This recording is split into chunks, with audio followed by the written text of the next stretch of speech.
He's a sportsman whose achievements, to put it mildly, are impressive. Sir Chris Hoy is Britain's most successful Olympian in history, the most successful Olympic cyclist ever, and the first British Olympian to win 3 gold medals at a single Games in a century. And as he returned to the University of Edinburgh's Centre for Sport and Exercise, where his formative years were spent, he was fulsome in his praise for those who taught and trained him. In the early days, it kind of seems quite alien now to the British cycling team when you've got this amazing support and the knowledge and the backup and everything that's there for the athletes. But in the early days, there was none of that. So we had no real proper coaching or structure or foundation to what we were doing.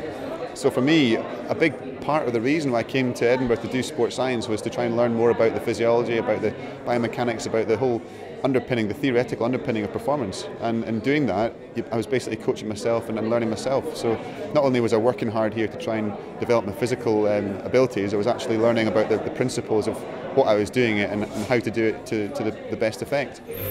One of those who worked closely with the young student who would go on to win 6 Olympic gold medals was Dr. Simon Coleman, whose research in the field of biomechanics provided Chris Hoy with the theoretical knowledge required for top-level performance.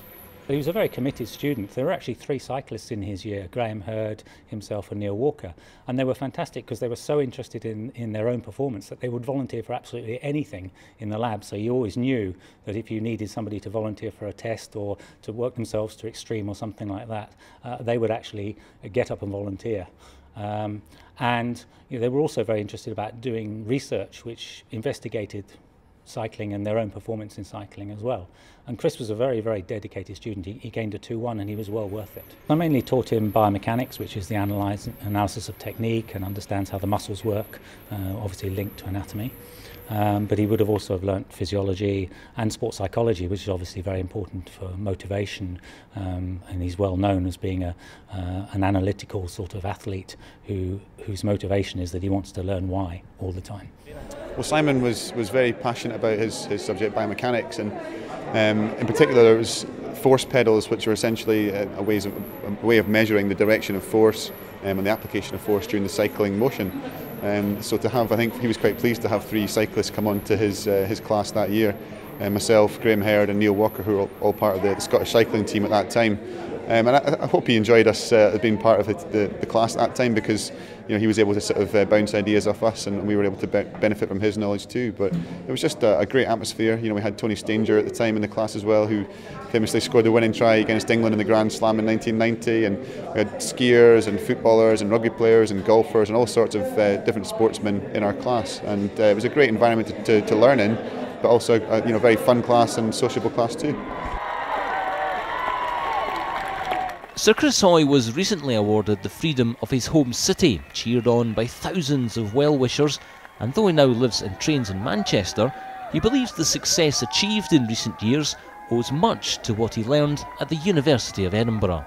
I was just very keen to sort of get questions answered in the early days when I didn't have the formal structure for coaching and for all the other aspects that assist athletes nowadays. So I think I was very keen to understand the reasons behind performance, and that's definitely helped me, because now even now I will question the coaches. The coaches do write the programs, but you can actually have a bit of genuine discussion and debate over, well, maybe we could try this way or that way. And even if you just want to understand why it is they've specifically chosen that type of training to do, it's good to know that what you're doing is by the book, and that it is actually going to help, or definitely going to benefit you.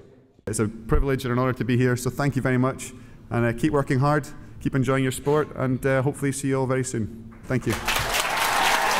As he accepted the university's Alumnus of the Year award and met some of those student athletes hoping to emulate his success, the question for many people is, what now?